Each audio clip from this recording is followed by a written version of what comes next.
Welcome to Vyavahare नेत्रालय. आज आपण रेटिनाच्या वेगवेगळ्या आजाराबद्दल आणि त्याच्या ट्रीटमेंटबद्दल माहिती करून घेणार आहोत.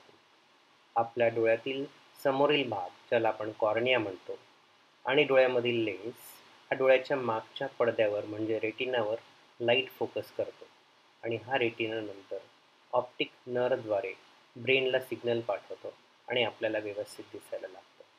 डोळ्याच्या रेटिनाच्या वेगवेगळ्या आजारांना वेगवेगळ्या प्रकारची ट्रीटमेंटची गरज असते.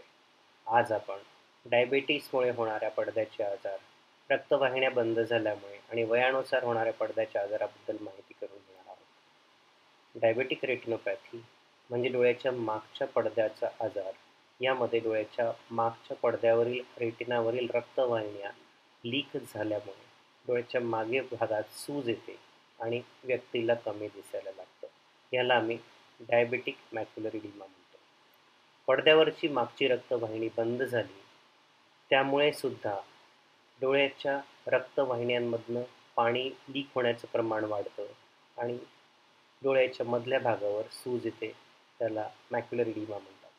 बऱ्याच व्यक्तींना वयानुसार रेटिना कमजोर होत जातो आणि या कमजोरीमुळे डोळ्याच्या मागे असणाऱ्या सेल्समध्ये डिजनरेशन होऊन व्हाईट आणि येलोइश स्पॉट तयार व्हायला लागतात. त्याला ड्रुसेन म्हणतात.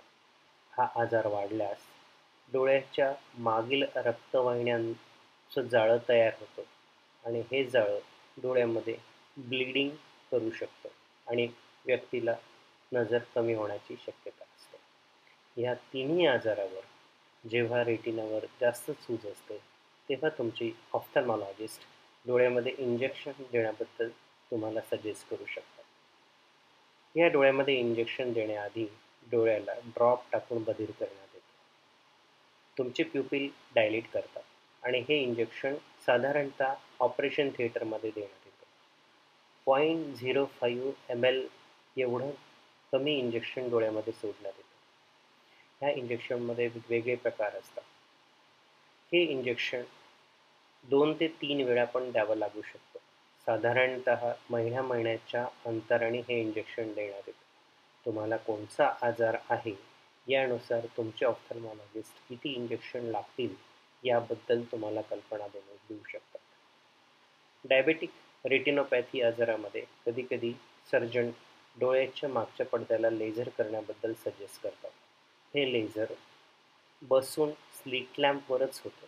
यामध्ये एक लेन्स डोळ्यावर ठेवण्यात येतो आणि ह्या लेन्सद्वारे रेटिनावर लेझर लाईट फोकस करून त्याला लेझर केला जातो. Thank you for watching.